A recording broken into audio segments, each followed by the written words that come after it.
Yo, what's good, people? It's Cactus. We're back again with episode 7 of Cactus Convos. In today's episode, I've got another sick producer with me. He's been making a lot of noise in the UK recently, especially in the UK drill scene. He's got some major placements with people like Digga D. He's done a recent one with Scorcher, Headie One. There's endless credits, man. And he's definitely known for his crazy 808 patterns and his dark sound overall. It's my guy, Ghosty. Ghosty, how you doing, bro? I'm good, bro. I'm good. Yeah. It's good to have you on. Is it fair to call you a drill producer? Because I know that's what a lot of people know you for, but I also know that people don't like to be put in a box, if you get me. Yeah, obviously that is what I'm most known for. But yeah, I mean, I am. That's what I'm known for, innit? I haven't got a lot of placements outside of drill. Not yet, anyway. Hopefully soon I will. Yeah. Do you produce anything else, like in your spare time, or is it, everything? I mean, in terms of like normal, like for artists, like rap beats, I've been doing a lot of like real rap recently. Obviously now Potter's Home, that's kind of like the thing. I've been doing a lot of that. Trap beats, I'm trying to get into. Like, even get into that scene as well. Yeah, I want to get into that. But I also try like drum and bass sometimes and just random stuff. Yeah, bro, yeah. I've never tried drum and bass. It just seems too different. It seems like crazy. Like the drum patterns are just almost like double the speed in it. It's wild. It's fast. It is fast, yeah. But yeah. Sounds so, bro, I know there's going to be loads of stuff that I want to get into in the podcast, but I always like to start with the come up story. So how did you even get into making music? Where did it all start? How old were you? Did you play any instruments? You know, give me the full breakdown. So I've always been very like music driven as a kid. I wasn't very academic, you know, like more a creative person. That makes sense. Like didn't really enjoy school. But yeah, I kind of like got into, obviously I love music my whole life. I really got into the production side. Sorry, bugged out. And I really got into the production side when I was like 12, and that was like more. Actually, no, that wasn't production side. That was like DJing and stuff. Yeah. Like I had like Serato and DJ, and I'd hook it up to like some old laptop that my nan gave me, and I'd like try like weird stuff, and that was with like jungle and that. And just like stuff like that and drum and bass. And then as I got older, I remember just listening to like more of like the American trap. And then one day I was just like, I wonder how they make the beats, like because like it was the beat. You know the song UOENO with like Rick Ross. That beat, I know the melody on that one. I was listening to. I was like, that melody it's so is catchy, nuts. innit? Yeah, I was just like, what's this? I was like, all right, cool. Let me like just do a little research on that. And then I just came across like Lex Luger, and then I was just amazed by his work. And yeah, I must have been like 14 then. Yeah. I think. Wait, what age do you start like secondary school? What age is that? Oh man, testing me now. I don't even know. Year 7. You must be around about 12, 11 or 12. Oh, is I it? think when you start. Yeah. It was probably younger then. It was probably about that age. Because I think I was just finishing like I was just going into secondary. But just downloaded FL. The demo just started playing around off and on. That must have been an old version. I can't even remember what version was around then. It was old. It was an old version. Yeah. It was an old version. I didn't even know what I was doing. I was just like a kid, just like trying to try something. Yeah. And then I was always off and on for time, just trying stuff and like watching videos on YouTube, because like when I find something interesting, I'm very interested in it. You get like school I weren't interested in. I didn't really do well, but music I don't know. It just interests me. You get So yeah, and then I really took it seriously when I was in college, first year of college. Right. I just hated it and I dropped out for the first year. And I said, fuck it, I was just going to do music, just start producing for fun. Because I had no idea what I wanted to do as a job and that. I had no drive. I didn't really know what, because nothing like seemed ideal for me. Nothing really like I didn't look at anything. It's a tough age, isn't it, to figure out what you want to do when you're in college? Like everyone expects you to know what you want to do, and you've got parents and teachers telling you that you need to go to college, you need to go to uni, you need to get a job. And if it's not what you're interested in, then like you said, you just want to drop out, don't you? Word, bro. I didn't know what to do. I mean, obviously the people around me kind of knew what they were doing. My courses was like media and that, innit, so we was just doing like, media stuff. Weren't interesting. But yeah, dropped out, started And I just started, because that around that age, like maybe a bit younger, I was listening to quite a lot of drill when it was like in the UK, like 150, 6-7, like the old drill in it. And I Yeah, was just yeah, like, the yeah, old ones. like, I fucked with it and just dropped out. I started making drill beats and it just went mad. Yeah, and then I done that. I started making drill beats on FL, and that was about a year. And then I came back to college to finish my Yeah. second year, and they didn't make me restart, thankfully.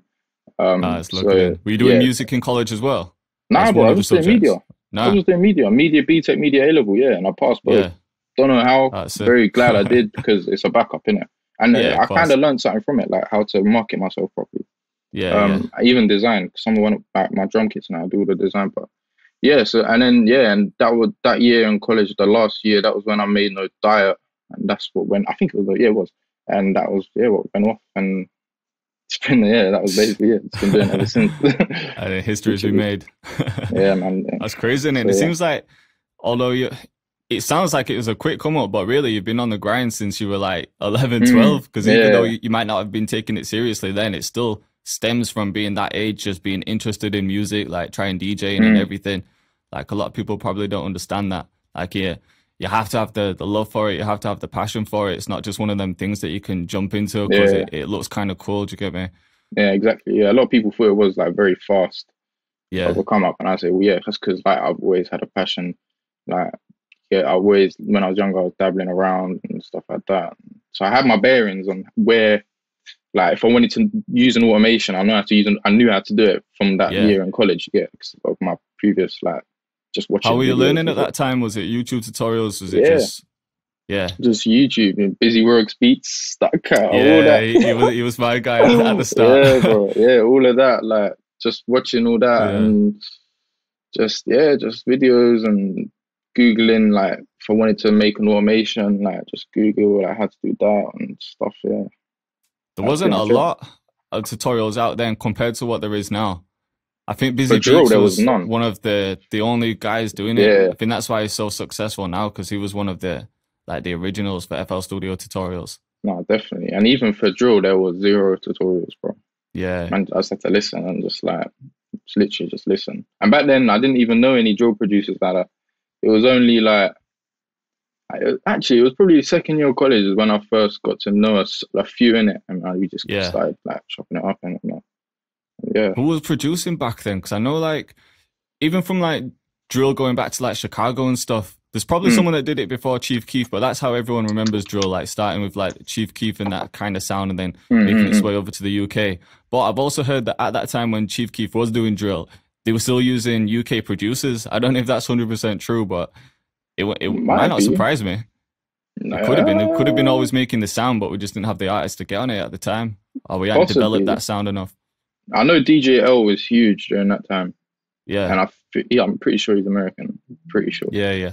But yeah, You've worked with some American artists as well, haven't you? Yeah, I worked with a few, like 22Gs and Fabi and New York. Some big placements there. But sorry, what were you gonna say about back then? Oh no, I was just saying the producers, there was the names like MK and that and M1 and Gotcha and obviously LA Beats, he was the GOAT, he's GOAT, I don't care. He's the one that really made the sound, LA, Mazar, all them lot. They were still doing it. But now there's loads in it. There's a lot of drill producers now. Everyone's trying it now. Everyone's trying it. Just one of them, innit? Yeah, literally, yeah. So when you were coming up, did you what was your marketing strategy? Did you have one where you just wanted to get placements, get artists on your beats? Were you trying the YouTube game? Was it something else? What kind of strategies did you use?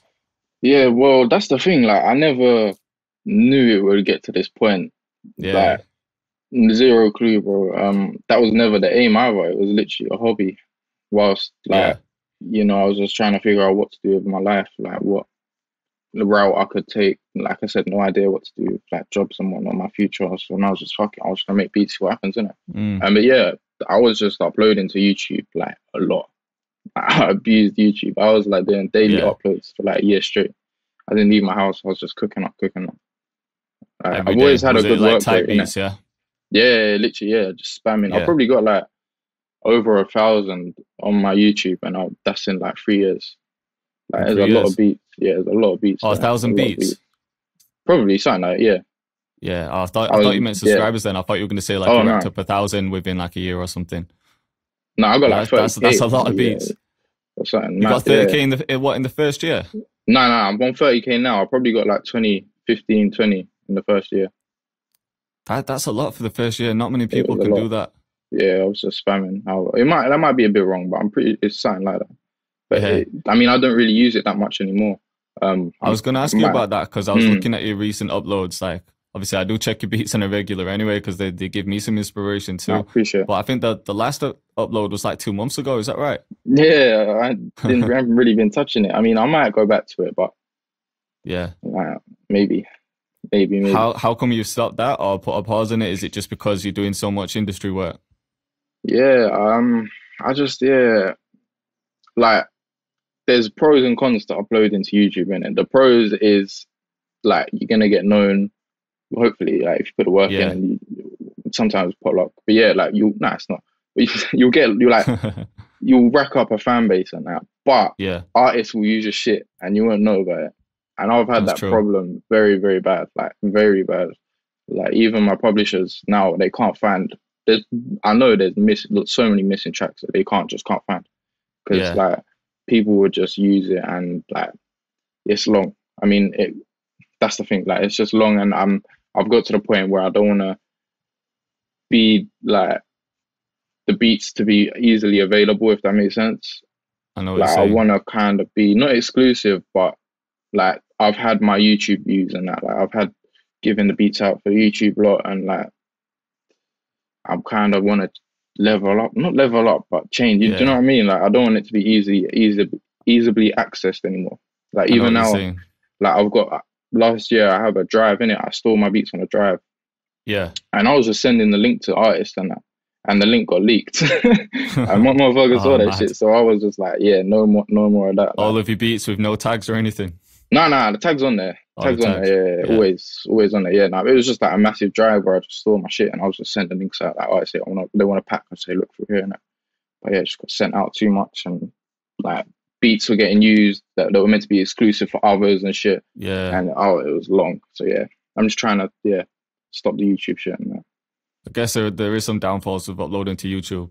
It's weird because I know like some producers that are more in the industry and they want to get into the YouTube game because they see the money there as well. Not everyone can do it, but there is some serious money you can make through YouTube. Even like, do you know Ant Chamberlain?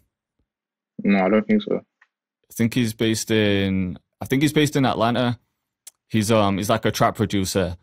But I was watching one of his live streams and he was like opening up his BeatStars account, and like in 1 month he made like 30K. And it wasn't just like a fake post either. It was just like opening it up, showing everyone everything live. I think like over the year it was like 200K, and that's just from BeatStars sales. And obviously the YouTube videos are doing sick as well. So he's getting paid AdSense on YouTube, and then he's doing collabs with producers. Like there's some crazy money involved.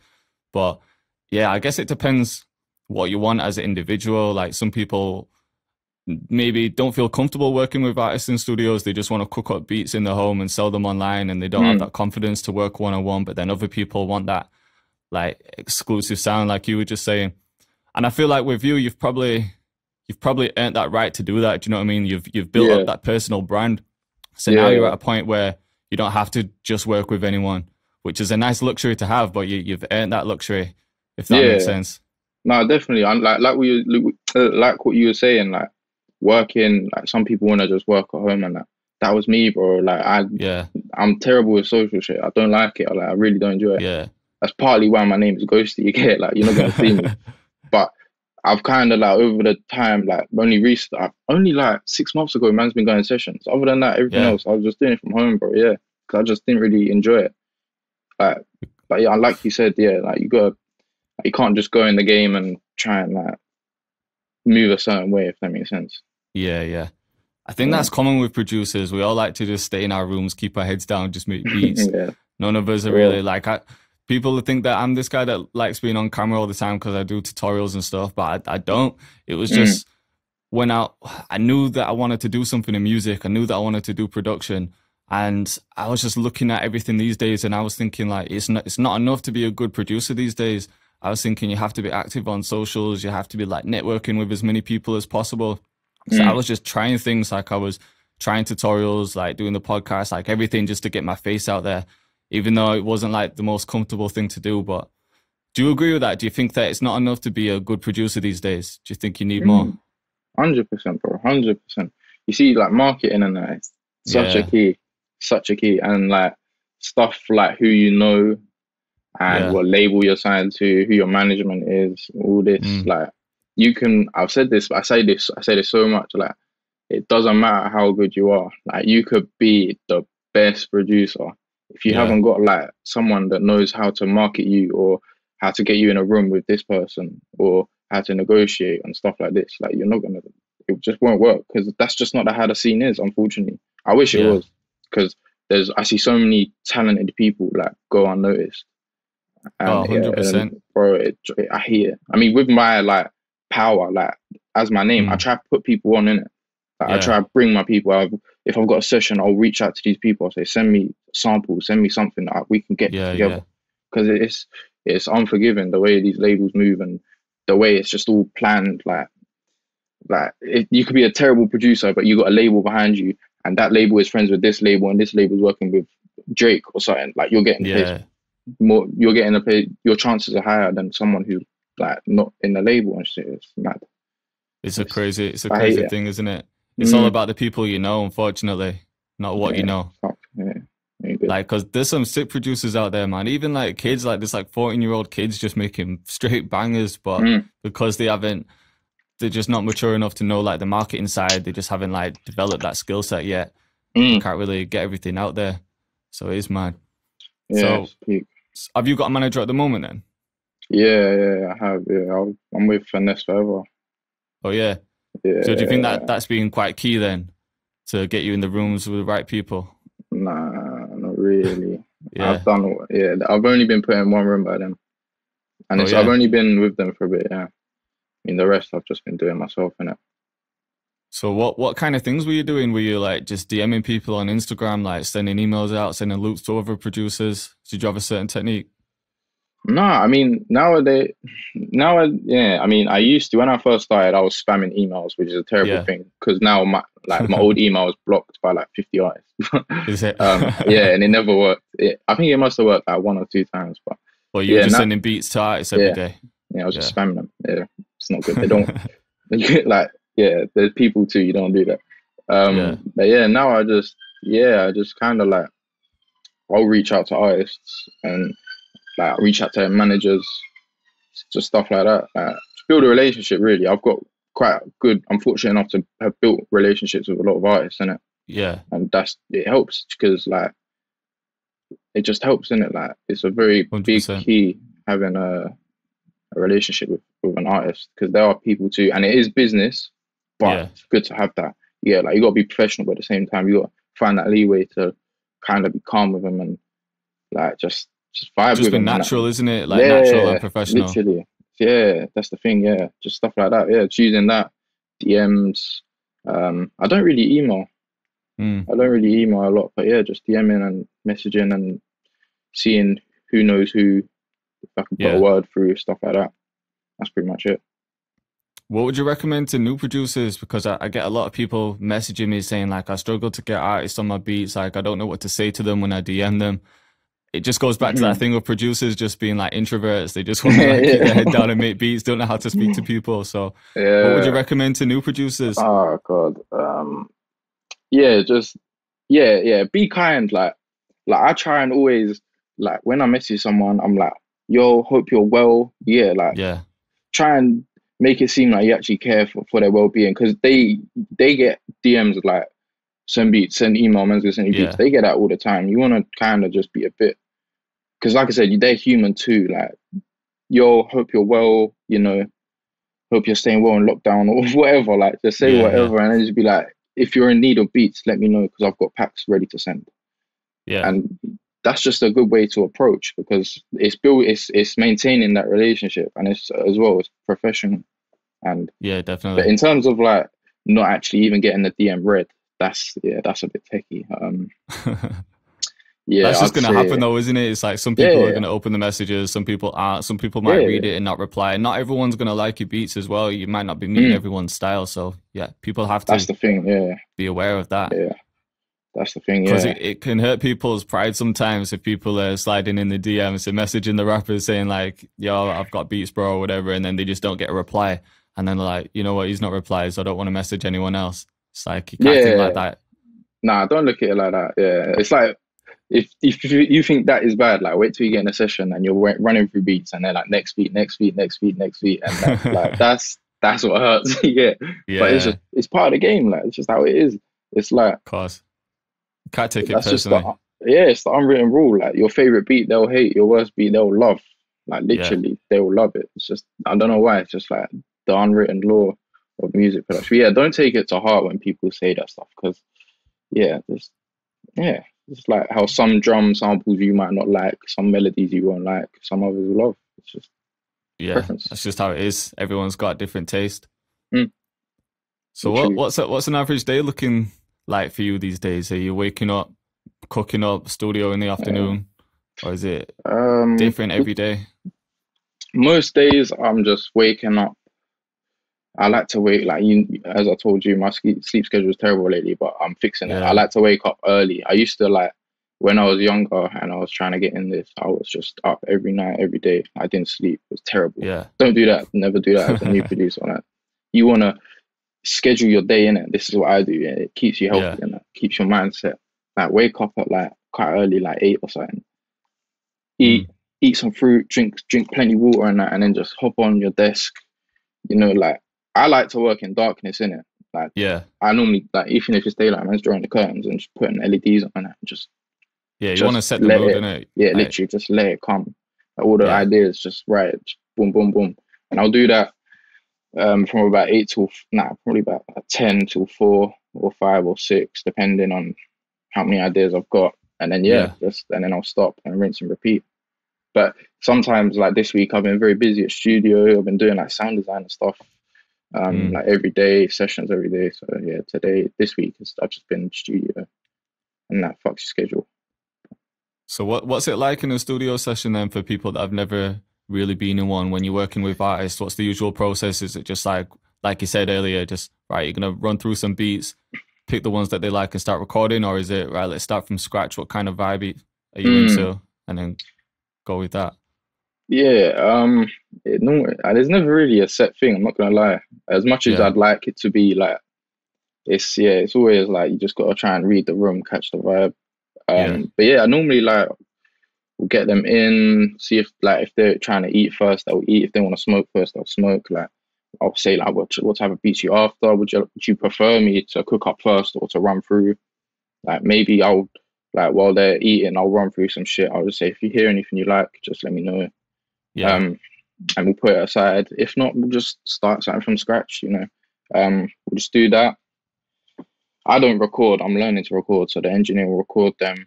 I'll just stand and watch and learn, like a little kid, like learning from the sensei and that. It's learning, and we'll just do that until the track's done. I don't really like studio. I'm not gonna lie. I don't like it. Because it's just like, sometimes it can be a lot of sitting around. It's a lot of sitting around. It's a lot of sitting around and waiting and like trying to stay focused. Sometimes, like, whilst they're recording or whilst he's writing, I'll just put headphones on and cook up some more. It's all right. It's a good experience. Like, it's key. That's the main thing. It's key, because that builds relationships. If you're not turning up, like, you're cancelled. Like, never not turn up to a session. But it's good. Yeah, it is good. What's some other studio like etiquette that you'd say, like maybe how to act, especially if it's someone that you don't know? Like, it's not like going to the studio with your boys. Like, say you've been invited by a big artist that you want to work with. What's some like studio etiquette that you need to be aware of?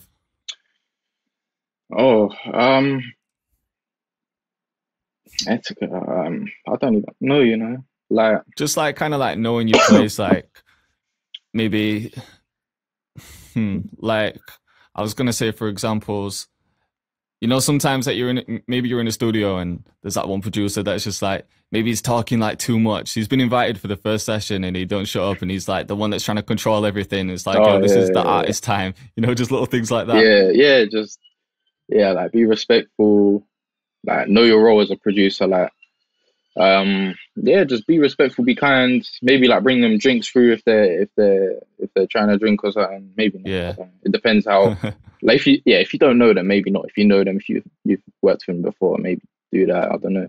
Yeah, Yeah, just yeah. yeah. Don't be like normally more time in sessions, man, just in the corner, like or just up Yeah. in on the desk working, keeping my head down, being a bit quiet.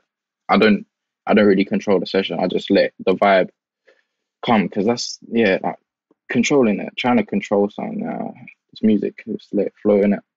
Yeah, of I'd course. say I'd say personally, maybe I'd say another that. one is, for me personally anyway, is don't come with a bag of boys. Like if you've been invited to Oh a yeah, session, yeah, yeah. don't bring like 5 people with you. Nah, never, never, never. Yeah, always. Always go on your own.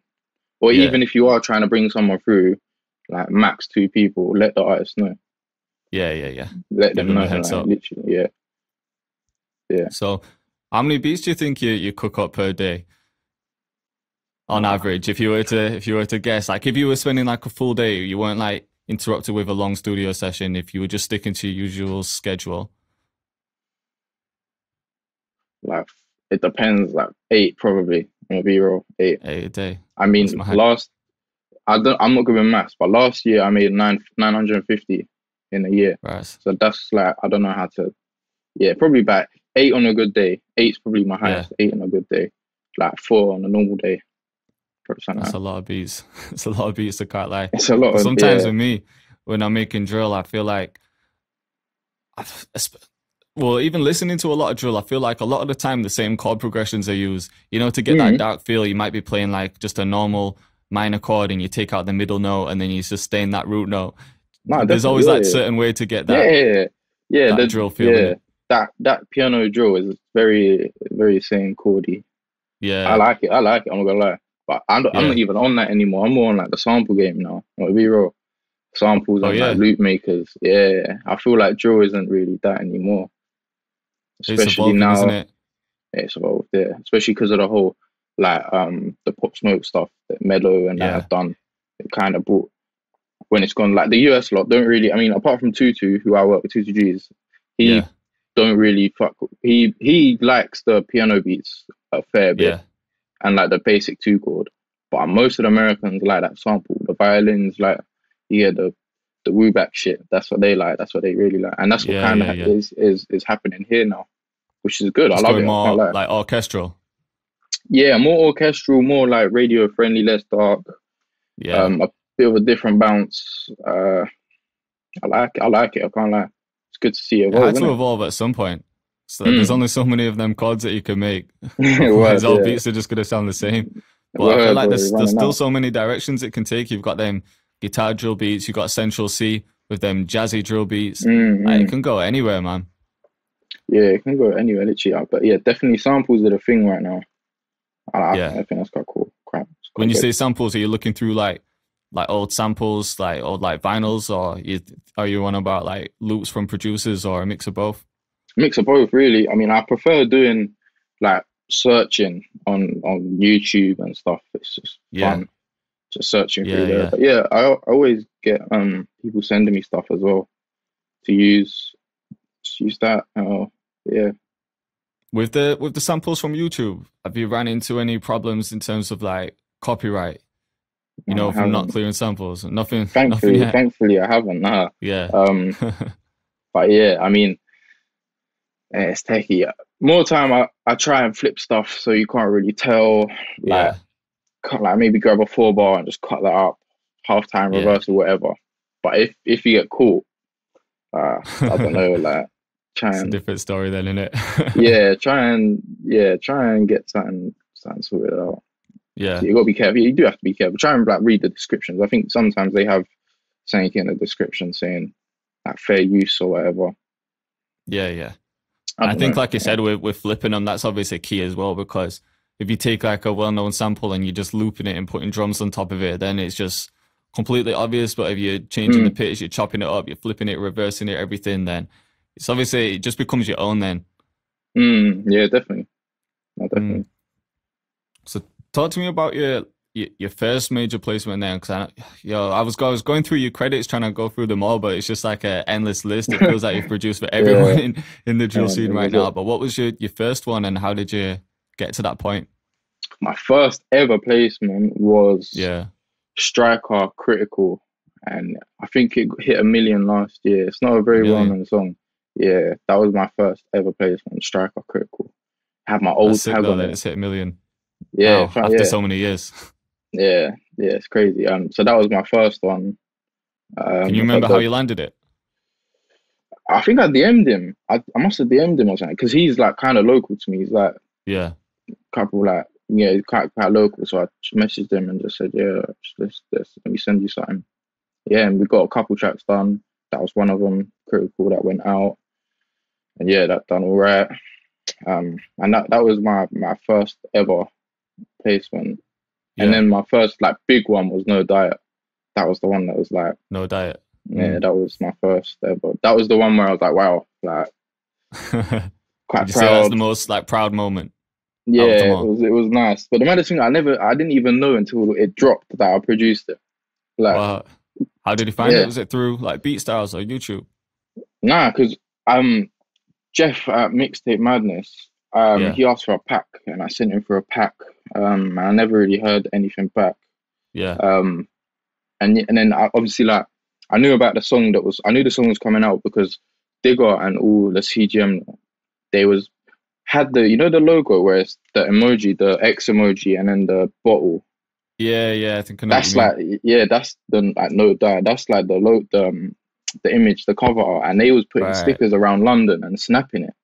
And I remember looking at it and I was like, yeah, that's smart. That's like quite smart marketing, innit? Because no one's ever like the way No Diet was marketed, I'd never really seen before in drill, I don't think.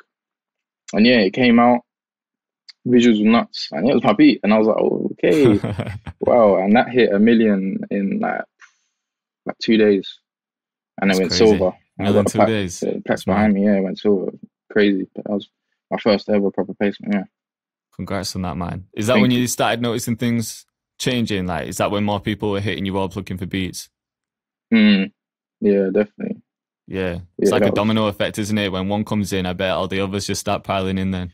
Yeah, it's definitely a domino effect once you get that. And because I guess like artists see it like, oh, look what he's done for my man. Like, I don't know, maybe they just like the beats, but they definitely take you in more when you got like a catalog behind you, or like proof of what you've done. I did like an Instagram post on this the other day, and I was talking to someone else about it on the podcast about how important it is to have a bit of a catalog there in the beginning, even if it means giving out free beats. Because a lot of people are scared to give out beats for free, even though they haven't had any placements, they haven't worked with any artists. Would you agree with that, or do you think that people should pay regardless? It's always a tricky one. It's a really tricky. Right, so I think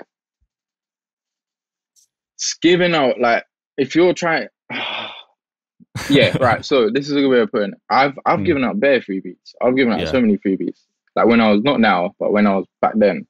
Because my aim wasn't to get rich, or to make money off of this. It was passion, my love for music. You get, like, I was like, hearing someone on my beat was like, that was like winning the lottery to me. It was the most amazing thing, because I just remember looking back as a child, seeing all these guys making music and that. And that was my drive. So if your drive is money and getting paid from it, as opposed to hearing someone on it and kind of like getting the vibe, I don't really think that's right. I'm gonna be real. But obviously, when you get a name for yourself, you kind of have to, because it's like, it becomes your job. Like it's for the love, but it's still your job. When it becomes your job, you go, like. But when you're starting out and you want it to become your job, it's like, what's it? When you like, what's it called? Like, when you're an apprentice, like when you do work apprentices or whatever, you don't get paid. Like work experience. Work experience, you don't get paid, because you can't. Like, you got your skills aren't, not even your skills, but it's just how it is. Like, I mean, of course. Everyone And has to then get it's paid. like when Yeah. people, like you were saying, with work experience, people do that. So then when they go for other jobs, they can say, look, I've done this work, so that's why I deserve this Yeah, job. Same way with exactly. getting people on your beats. It's like, I've got these people on my beat, so now I deserve these people. It's the same thing. Exactly, yeah. So I reference like as like you said, like a catalog to show what works you've done. Mm. Yeah, no, definitely, yeah. If you need to give the beat for free, do it. Yeah. Especially if you're like your Especially in the first. beginning, man. It's got Yeah, to be done in the 100%. beginning. 100. It It's all like comes down even to like, sorry. I was saying like even like if so let's say like where we are, yeah. Yeah. This is a question for you because I ask people this a lot. If Drake or like 6ix9ine, because 6ix9ine actually no, 6ix9ine is different. He does numbers, but there's controversy behind his name. If Yeah. Drake gets a beat from you and he says, "Man's not paying," what are you doing? Because I'm letting him take it, bro. I'm letting him take it. That's what I'm saying. That credit in your portfolio is worth 100 times more than what you're actually going to get from the song. That's what I'm saying, bro. Especially when it's an artist that big, because producers are like the last people to get paid. You've got like the label getting paid, the artist getting paid, like everyone involved getting paid, and then you might get like a small percentage of that. But I'd lose that whole percentage just to get that Drake placement on your name, because the amount of things 100%. That are going to come from that Drake placement, that's what I'm saying. Mad. Like you're gonna take it. So that's like for the younger producers, like yeah, if we're here saying that, or like yeah, you should. It's all right. Yeah, it's good. Definitely. Yeah, it's all right to give them for free. 100%, I'd agree. And even with like getting them tunes out there, obviously with Drake, you'd probably earn a lot through streams, but there's not like a lot of money to be made through streams. Is it? What is it? Is it like $4,000 per every million streams on Spotify, or is that on YouTube? I always get the figures mixed up. I haven't got a clue. I'm gonna be real. Yeah, I haven't got a clue. I've never seen a penny from streaming. I don't think I've ever seen a penny from streaming. Ever from streaming? No. Ever? I don't think so. Like artists will say, "Yeah, I'm gonna give you a stream." They don't do it. But yeah, it's cool. It's cool. But yeah, nah. I mean, I'm more worried about publishing and stuff. Yeah, because obviously legally, it's publishing the side that PRS take. Yeah. So I'm still learning about this. So I think PRS so on every track you're legally allowed 50% publishing, right? And that's standard. Like I don't think they should be able to change that. If an artist says like give you 30, but the other part the PRS does is like performances and stuff. Yeah. So like live performances, you get money from if it's radio played plays, in like radio on TV, like anything like that. Yeah, so that's I think that's different from Spotify. I'm pretty sure. So that's what Spotify streams about, and like digital sales, that comes down to like mechanical royalties. That's that side of it. Yeah. So I guess it depends what you were like, what deal you kind of make with the artist at the time or the manager, because sometimes people will take like an upfront fee for the beat. Like they'll buy the beat and then they don't get any mechanical royalties, but they'd still get like the PRS publishing and everything. And then other people will give away the beat for free, but then have a percentage on the mechanical royalties. Like say you can have this beat for free, but I want a percentage of the streams and everything. Yeah, that's what I've done recently. Like always doing that is good. Like giving so there's been those times where I've said like I'm not too happy with the percentage of the royalties. Yeah. Not the streaming, like the royalties, like the plays and radio plays and that. How about we lower the advance and bump that up a bit? And that's a good thing to do. And like recently, I'm working with worked with an artist, and he said he didn't even want to pay an advance for the beat. So I said, all right, cool, we'll drop it as like as an artist, as me as well. So we're both artists, and then we'll do 50-50 on the streams and that. And that's always a good thing to do, because it's like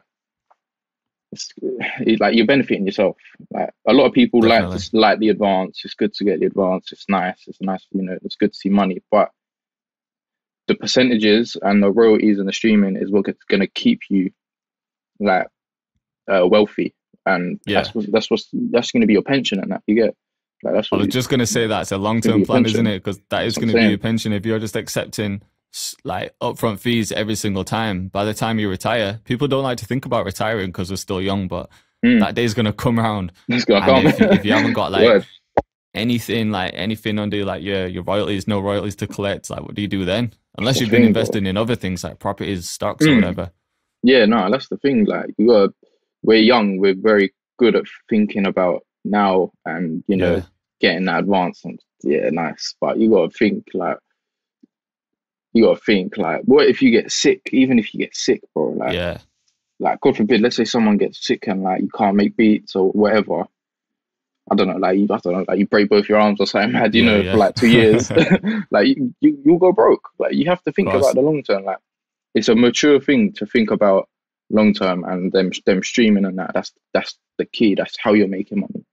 Like definitely. that's how you're making money. Literally, a lot of people, as a young producer, you don't think that, but like Yeah, of starting out, you don't really look at it like that. But it is like that's course. key. It's good that you've got Yeah, that mindset because a lot of people probably don't have that mindset. A lot of people just want to yeah, get paid straight away so they can go out and buy some bullshit that they're not going to yeah, use in a year's yeah. time. Yeah, no, it's not good to look at it like that, man. Yeah, It's good to think about the future. 100%. Just going back to kind of developing a personal brand, like working with artists for free in the start and doing everything else, like to build up your reputation and brand. Is there anything else that you did or you were thinking about? Because to me, when I look at your brand, you've got it on point, man. Because the beats for a start are dark. They're obviously dark. It's drill beats in it, Yeah, and then your logo matches it. But even the way you present yourself on social media, like you never really see it, like you never really showing your yeah. face. Is that something that you did intentionally to say like, this is me, I'm Ghosty, I'm not really showing this is my brand, or is it just like you just don't like being on camera? I hate cameras, bro. I'm so camera shy. I'll be real. But yeah, no, Yeah, it's just yeah, like it makes sense. I know what you're saying. It is kind of perfect. No, yeah, no, it's not perfect. No, no, no. That sounds big head. Like it makes sense. Like it's yeah. correlating. Like ghosts is like what's the word? I learned a word in media. Correlation, I think it is. Like it Yeah, correlates. Like it's all dark and stuff. But yeah, no, it's just yeah. I mean, I don't. I mean, the plan was to never really show my face and like just to yeah, be behind the scenes and because I don't like doing that and being like the front man. I hate it. I hate it. I just like yeah, being. I'm a quiet kid. You get. Just want to get on with my shit. But you have to, of bro. course. Like you kind of do, but you kind of don't. You kind of do because it's very hard to like prosper nowadays without having a voice and Yeah. showing like even on Twitter and that like I'm always posting bullshit on Twitter.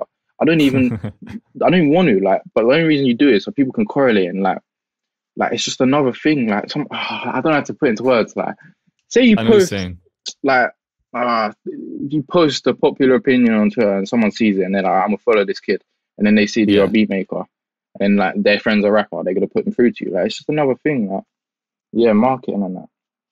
It But yeah, just has to no, be done. It's just how it is these days, man. Like social media has been like key, especially for me. Like without YouTube, I wonder I'd still be like working in a 9 to 5 job. Like YouTube mm, literally changed my life, man.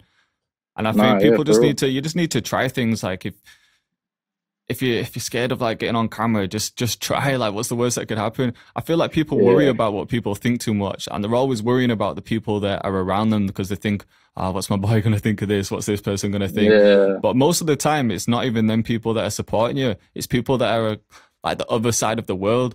You know what I mean? Like mm, I've got like when I look at my YouTube analytics, I see like I've got a fan base in India, a fan base in South Africa, like Brazil, yeah, Italy. And I'm like, these people are supporting me more than the people that I know personally. And before I yeah. was worried about getting on camera just because of like people that I know within my circle, like thinking, what are Nah, these guys yeah, gonna think of me? If that makes sense. yeah. No, I'm quite like that as well. I'm always worrying about what if I come across this way or that way, but Yeah. no one cares. Like no one actually cares. Nah. Like it's all in the mind. Like as like us producers, we're very alike. We all kind of have the same personality. We all kind of Yeah. like you said, we're very introverted and that. Trust me, no one cares. Like people are just we're in a very fast so the society is very fast and that people are more worried about their own stuff. Like Yeah. if you like yeah, it's just stuff like that, man. Yeah, just do it. Just you've got nothing to lose, literally. Just do Just it. gotta at Just least try. At least try try. it. Trust me, just do it. Just do your thing, literally. Yeah. Literally do And that. everyone will find their own lane as well. Like if you try a bit of everything, you'll find one thing that sticks. Like maybe you're the guy that posts them beat making things on Instagram and they pop off. Maybe you're the tutorial guy. Maybe you're doing something else and you're just uploading beats, or you're doing a podcast, like whatever it is, you just got to try each thing. And then once you see one thing working, maybe double down on that. You don't have to like slow down completely on the other stuff, but maybe invest more time in the thing that's working. Because one thing doesn't work for everyone. Everyone's got to try different things and they'll find their own lane. No, definitely. If that makes sense. Definitely. Like, I know a lot of producers that also do like videos and stuff. Yeah. Like GFX and like not like animation stuff. That's it. Yeah. Like film and animation stuff. I know a lot of producers that do that and they're very good at it. Like you said, like they've got try and like what's that phrase? They got eggs in different baskets or something. Yeah. Yeah, like they're doing that because it's good to do that. It's, might as well. Of course, if you've got that skill set. I feel like video editing as well.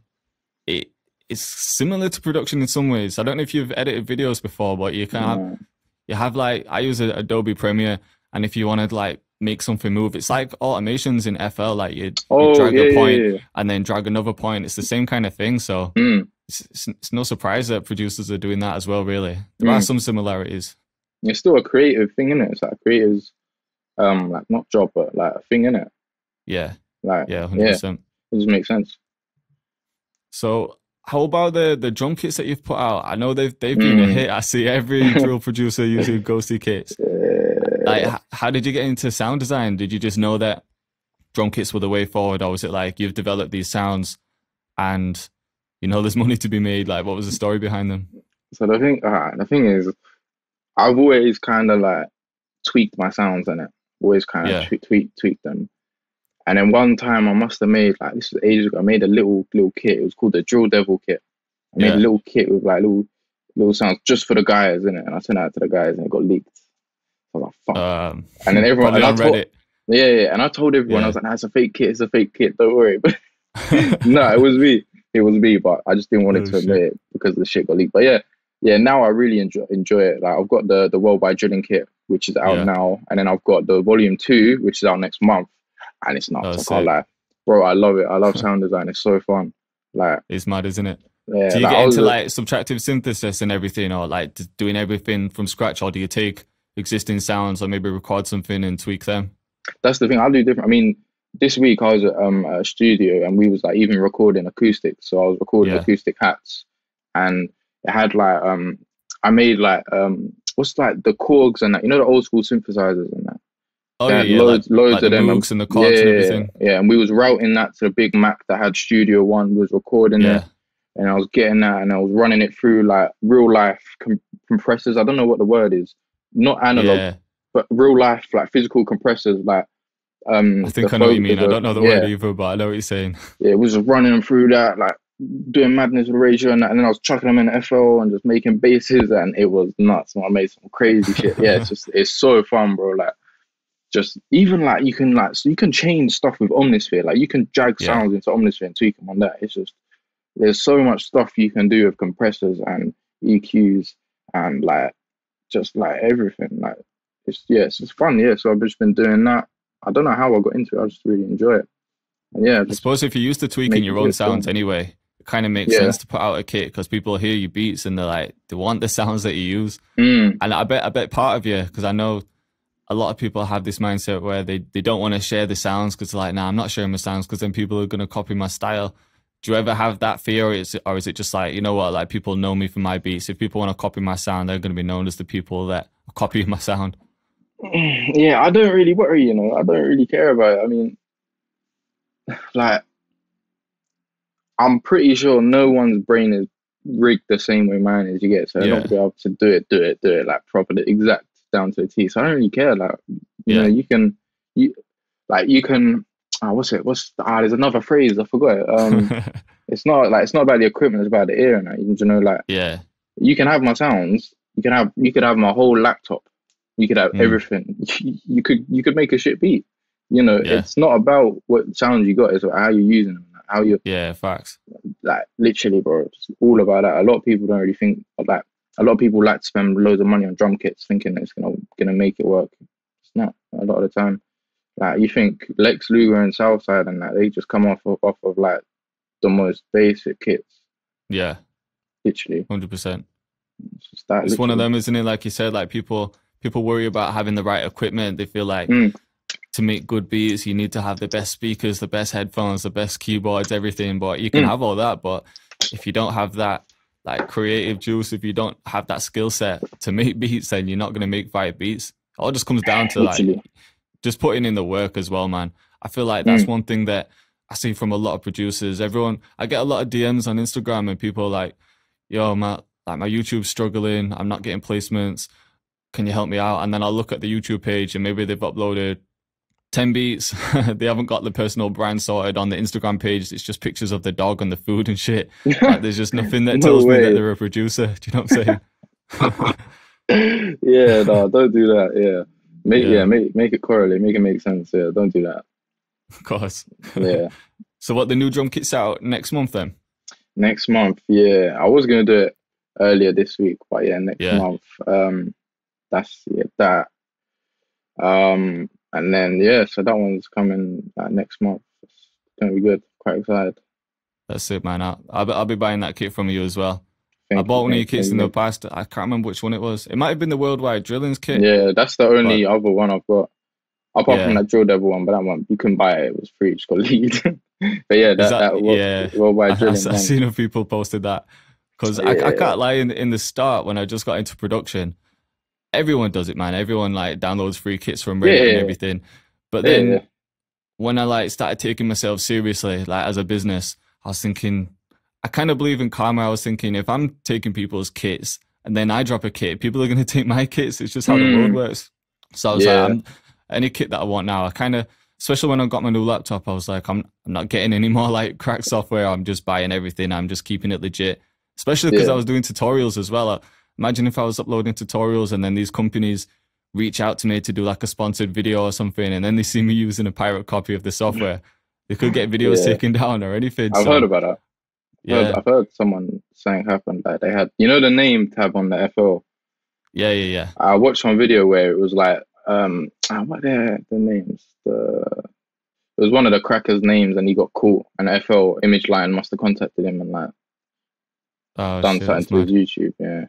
Yeah. I know Curtis King did a video like that. I don't know if that's who you're It might have been him. It might have been him. Yeah, it was someone. He turned it around though, because he got. I think Image Line reached out to him to do a sponsored video, and then realized that he didn't even have the legit software, so he kind of messed up that relationship. But then he went out of his way to post a video to all of his audience and say something like, he was just saying like why you shouldn't use crack software and how he's messed up a good relationship with Image Line. And Image Line didn't ask him to do that. And then when he uploaded the video, that video started popping off, and then Image Line saw it and they were like, you know what, this guy's actually cool. He's earned our trust again now. And then they started working together on a lot more projects. So he managed to flip that. Yeah, that's good. Yeah, that's good. Yeah. So what other projects are you working on at the moment? I seen that one that you've got dropping with Scorcher. Oh, is that out now? No, I don't think so. It's coming out soon. Yeah. Is there anything else that you've got? Oh, I've got a lot of stuff. I've got another tape coming with 22Gs, which is I'm very excited for. I love working with him. He's a great guy. Great team around him as well. Really good people. So yeah, I've got that one coming, which is good. So I'm excited for. Yeah, I've got quite a few things coming. Yeah, I don't really like to talk too much. Yeah, like of course. Evil Eye and that. I like to. Yeah, I kind of keep myself to myself with that. But yeah, no, I've got some stuff coming. I'm working a lot more on becoming not an artist as in singing, but you know what I mean, like like we'll say artist X Ghosty and stuff like that. Yeah, because like releasing projects under your name. Yeah, under projects and stuff. I've been working on stuff like that, literally. Stuff like that. It's a good thing to do these days, because like back in the day, the producer was always behind the scenes, and you'd never really hear about the producers. But nowadays, it's like the producer can be the main person sometimes, and people are wanting to work with the producer for who they are. So it seems like the producer's becoming more the artist, especially if you're someone like Murder Beats. Like he's built up a sick brand for himself, and like everyone just wants a Murder Beats like placement. They almost want placements with him. No, definitely. It's definitely a thing. It's all about the clout and that, innit? It's all a clout like game. Yeah, it's good. Yeah, it's good. I mean, it opens up more opportunities for us, innit? So that's a good thing about it. Definitely. So just going back to like your actual production side, what kind of influence that that gritty sound. Cause I feel like with your beats, you can just tell it's a Ghosty beat. There's them gritty 808s, that dark vibe straight away. What kind of influenced that sound? I mean, I think it's more of like, obviously I've always liked dark music, innit? Yeah. Like all the jungle and stuff and drum and bass and stuff like that. I grew up on a very dark like side of music. I've never liked major scales and pop music and stuff. Yeah. Here. I never listened to radio, never have. So yeah, I've always just liked dark stuff really. And yeah, I was just making beats and yeah, like when you're like obviously because I was like for a year straight I was just grinding. When you're like kind of in your room 24s for a whole year, like not going out, it kind of like your mind goes dark and that, so you just make dark music. And it's just stuck with me, like just learning. I just enjoy making dark sounding stuff, and it's just influenced by like environment and like personal, and just even drill itself is darker. It's a dark genre, isn't it? Like it's not happy. No one. I mean, now it's happier. It's happier now, but when it started, it was gritty, like, very gritty. I heard you say in the Classical Kyle interview as well that it's kind of a reflection on the environment, like people growing up. Like London's a gritty place, especially in like some areas. Maybe not like the center and like the happy side of it, but there's definitely some dark gritty places. Yeah, it's like it's literally, bro. Like England isn't nice as it is. Like it's just great. Well, I don't know about other parts of England, but London, it's just grey skies, 24s, like tower blocks everywhere. Bro, try Manchester. Is it bad? You think it's miserable in London? We just get rain non-stop, man. Non-stop. It just looks dull every day. Yeah, ain't good, man. But yeah, it's just it just reflects the environment. Like, imagine hearing drill on like a happy beat. Yeah, like, it wouldn't work. I mean, I've heard it before. I think someone must have done like some meme of it once as a joke. Like, it was funny, but it wouldn't make sense. It just it makes sense. Nah, of course. And there was other things you were talking about on the Classical Kyle episode. That was a funny interview to watch, man. He's kind of awkward in a way, but funny. He's not like awkward, but because of his character. Nah, he's a great guy. I was mad nervous. That was my first ever interview. I was dreading it, bro. I was so nervous.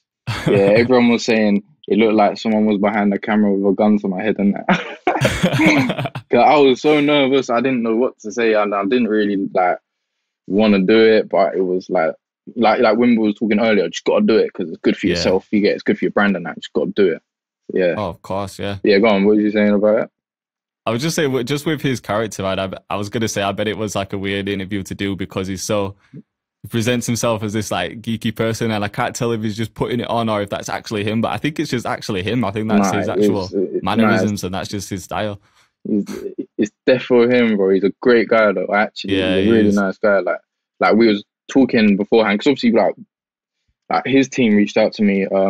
His team, is it Capital Extra? It was, wasn't Capital, isn't it? Yeah. Yeah. They reached out to me, and obviously we jumped in the meeting on a day, and I was just talking to him beforehand. Yeah, he's a great guy. Yeah, that is how he is. You get it? Like, he's cool, bro. I like him a lot. I mean, he's very like knowledgeable in music. Yeah. Especially classical, but he's very knowledgeable, and I just gotta respect that. And I like him. He's a cool guy, man. Shout out, Classical Carl. That's my guy. Shout out to him. Yeah, for like real. You're saying there, respecting that knowledge.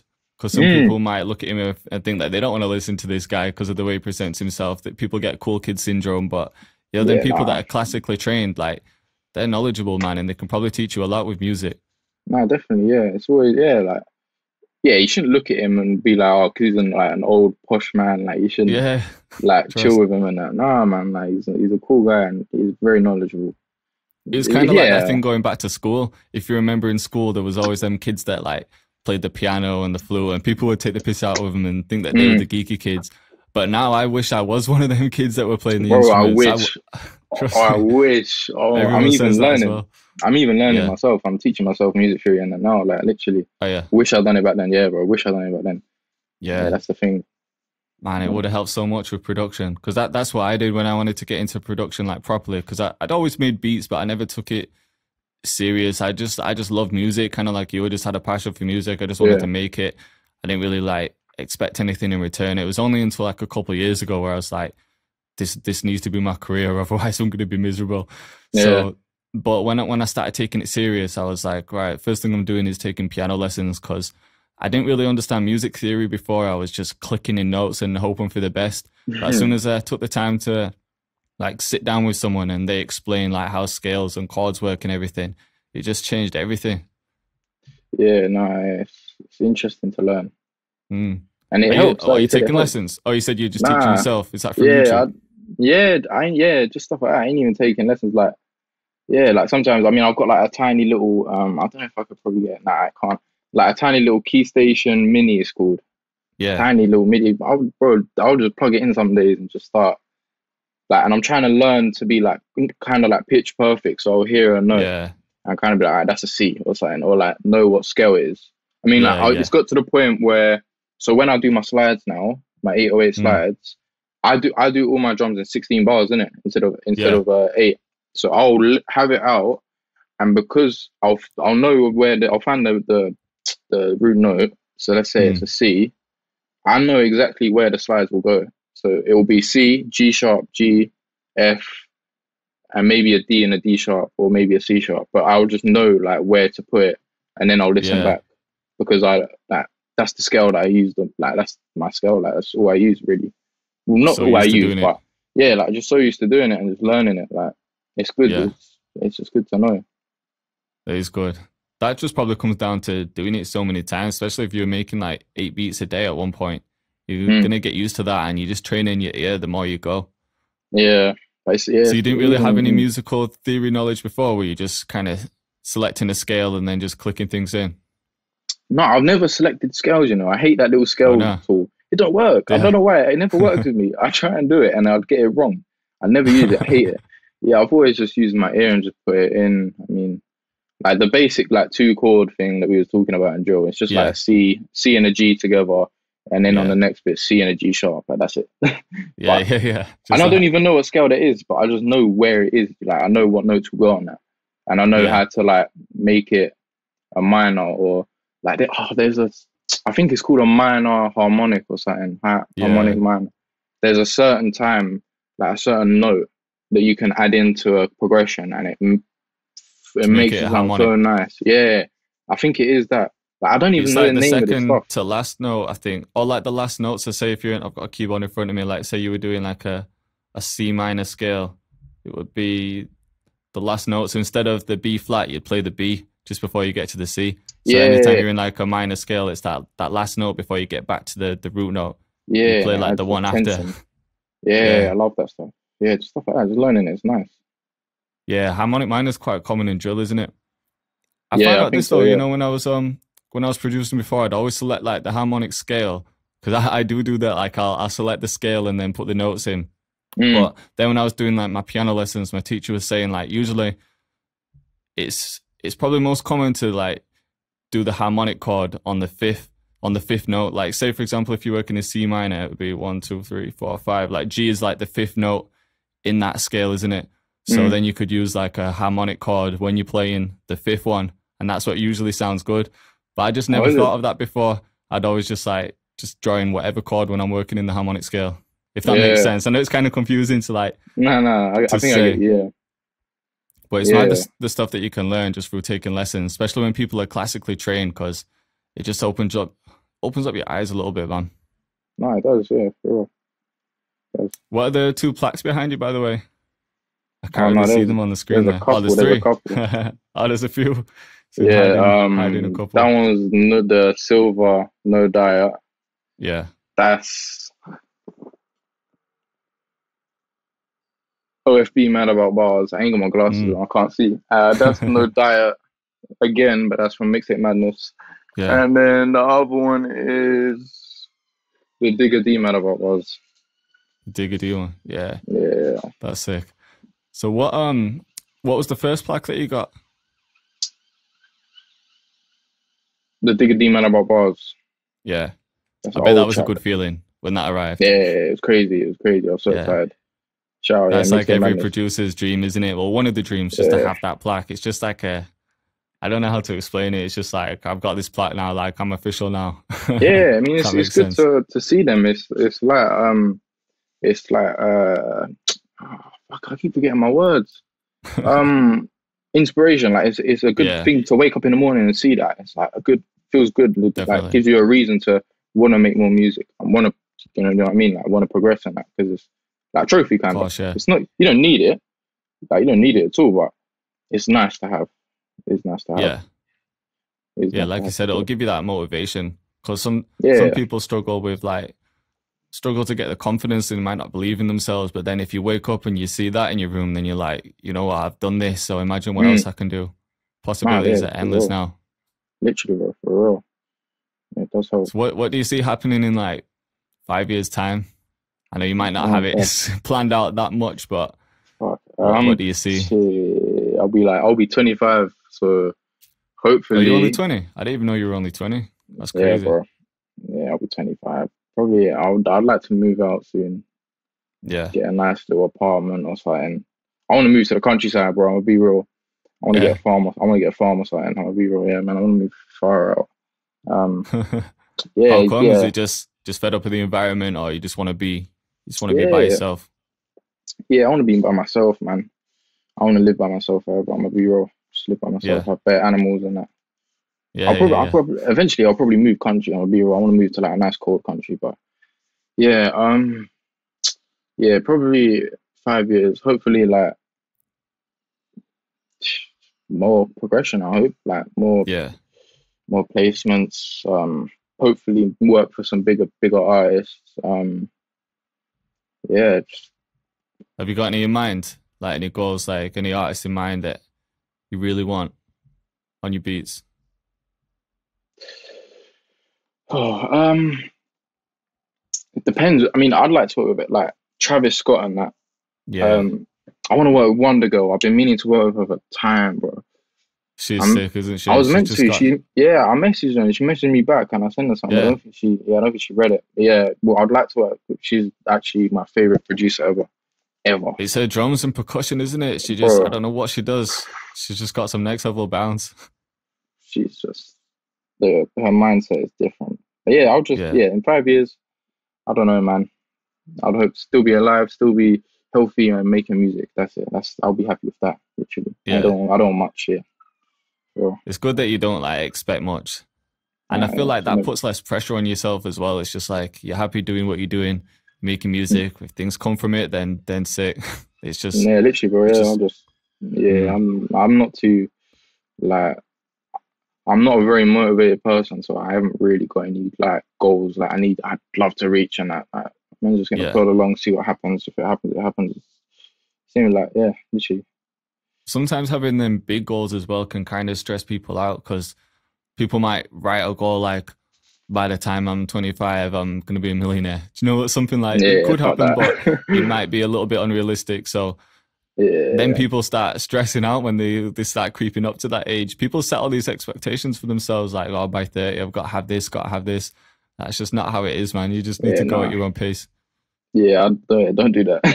I mean, now Yeah. some people can hack it, innit? Some people can Yeah. definitely hack it, but me, no way. I'd never hack it. It's like when you're meeting a deadline at school projects. Yeah. It's scary, innit? Like, not Yeah, scary, of but it's course. just stress. It's unwanted. Yeah, Definitely. It's a lot of yeah. pressure to put on yourself.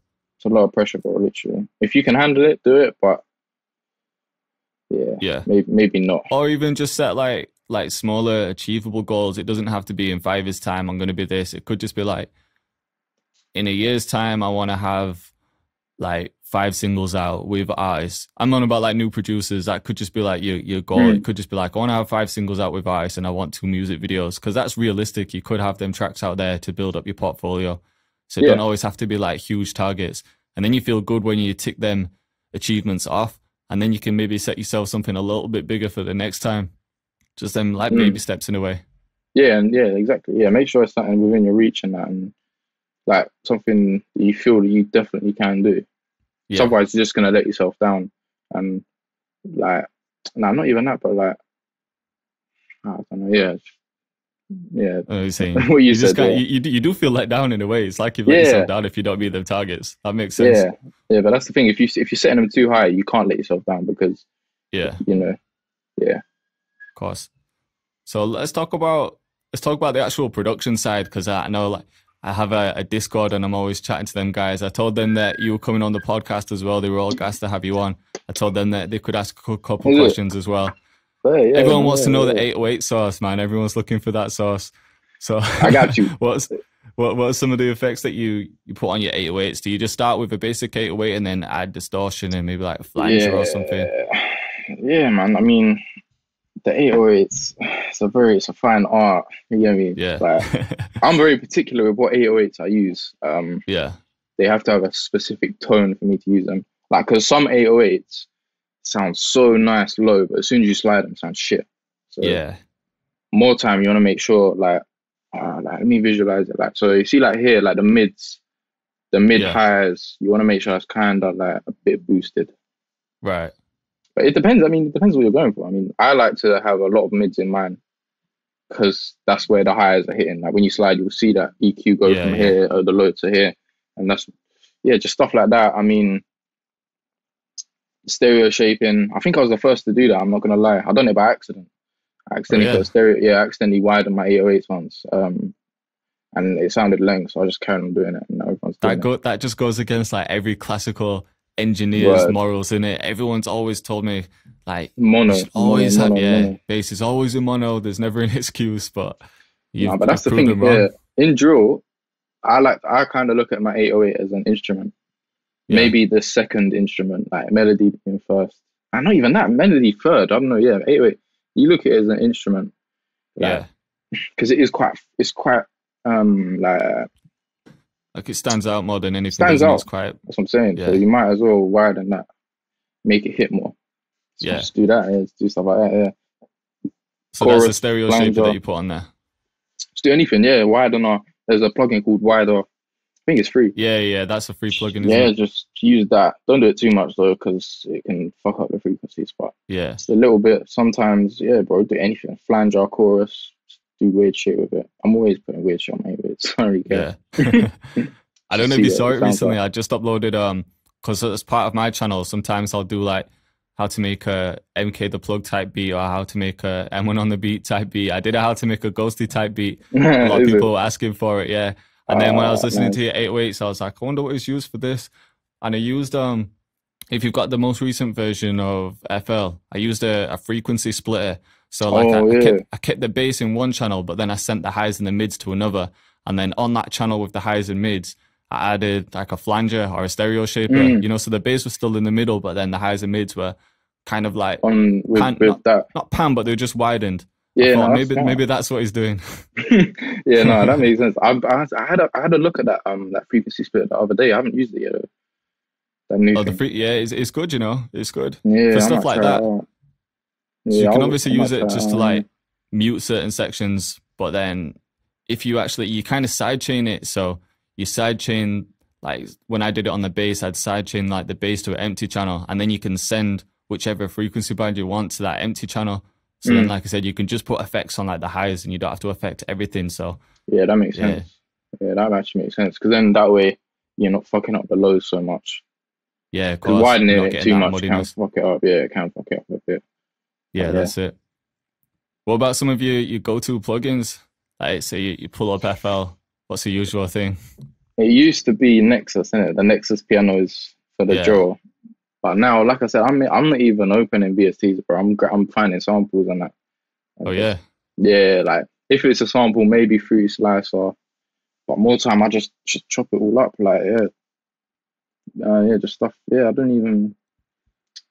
Contact. Yeah, I use a lot of Contact. Contact's the one, man. Yeah. The quality is it's too much in Contact. Contact, that's basically it at the moment. I still use my pianos, but it will be as a counter. It will be a counter melody instead of the main. So I'll still use Nexus. So probably Nexus, Contact. Yeah, stuff like that. Expand as well. Guessing you Expand, yeah, they got good strings. I know a lot of trap producers use them strings and they make like the Lil Baby type beats. Yeah. I don't know why they use that instead of Contact, but Expand's hard. They got some good pads as well. I think it's for the price as well. Like, I don't know if it's gone back up now, but they had a sale through the holidays and it was only like, it's like £5 or something for the full plugin. So I think everyone was grabbing it then. Yeah. Okay. It's mad. But you're right with Contact. That's what I use for my like string drill beats. Any kind of string bank for contact. There's loads, man. But So, you can't beat the quality with them because it's actual recordings, isn't it? It's not like synthesized sounds where it's just been, well, obviously synthesized. It's actual recordings that people have taken. Yeah, so like real that's life. why the quality is so sick. Yeah, no, contact is mad. I like it. I like contact. Yeah. I'm trying to think if the Discord were asking anything else. I think that everyone just wanted the source. Everyone's always looking for the source out there. They just want to know, like, what you're doing with the 808s, but it's just one of them. I don't even overcomplicate it, though. I try and keep it simple.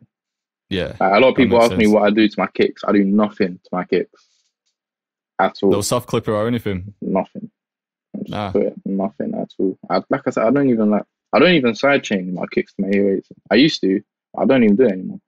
Yeah. I don't even like to overcomplicate. If you pick the right samples that go together, you don't need to. So I always tell people. Exactly, bro. Yeah, you just got to use your ears, and if you need to duck that 808 down a bit when the kicks hit, and then do it. But more time, just leave it. I think when people see something online, like they might watch a tutorial where there's a certain technique that someone's explaining, people think that you have to do that in every single beat.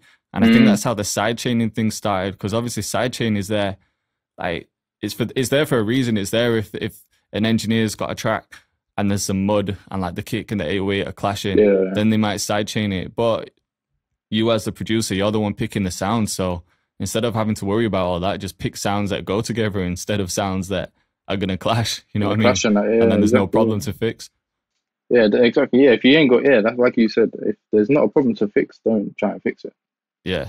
Because there's no point. How about your master channel? People always ask me about mastering. I literally just have a classic clipper on that. I don't know if that's just me being lazy, but sometimes I feel like that's all you need.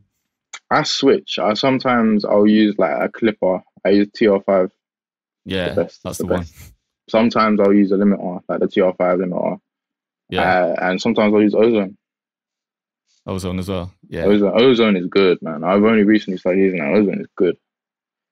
Yeah, Ozone. Crazy. There's so many things you can do with that. It's like a go-to mastering suite for most people, really.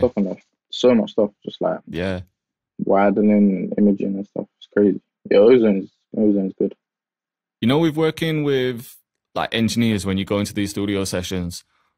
Have you learned anything from engineers? Like, have they ever taken your beats and said, like, you know what, like, can you do this next time? Or, you know what I mean? Like, maybe this, you're clipping it too much and then they don't have much room.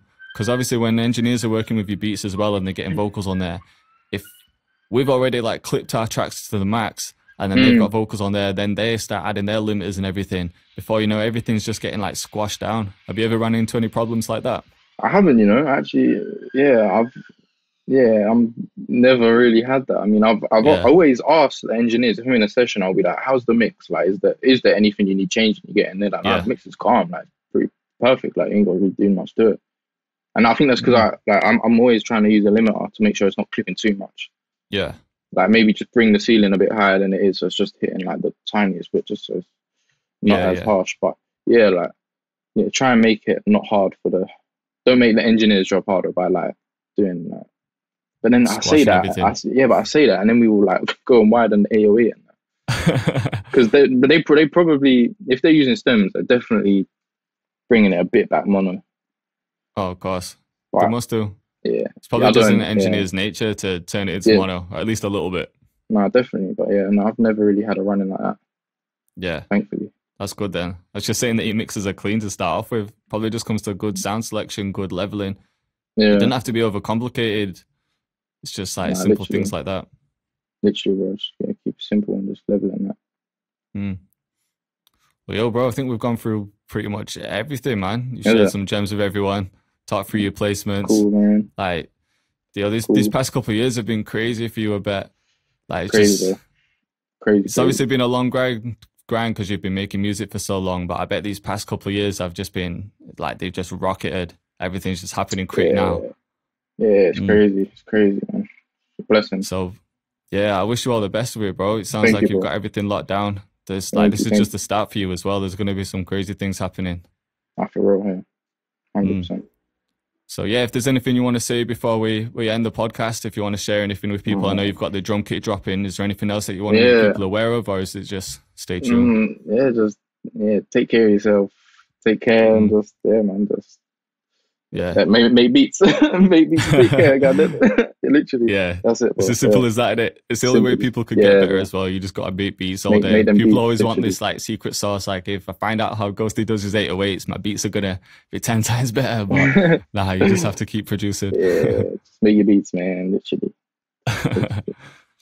Well, yeah, bro, I really appreciate you coming on the show. And just let everyone know where they can find you as well. Is it just that? Yeah, my Instagram is Ghosty UK. My Snap is Ghosty UK. My YouTube is Ghosty UK. And my website is www.ghostyuk.com. Everything consistent, clean. And my SoundCloud as well, yeah. SoundCloud as well. Yeah. Do you still use SoundCloud? It's the last question just before we head off. Yeah, I thought SoundCloud was kind of just dead now. I post weird stuff on my SoundCloud, like experimental stuff. Like I'll sometimes grab acapellas and like put stuff on it, or do weird stuff with 808s. It's like throwaway stuff that I don't expect any. I'm not selling nothing on there. Nothing like don't artist. Like it's mainly for listening purposes. Right. Basically, that makes sense. It's probably a good platform to do that as well, because it seems like it's got like a different audience on SoundCloud.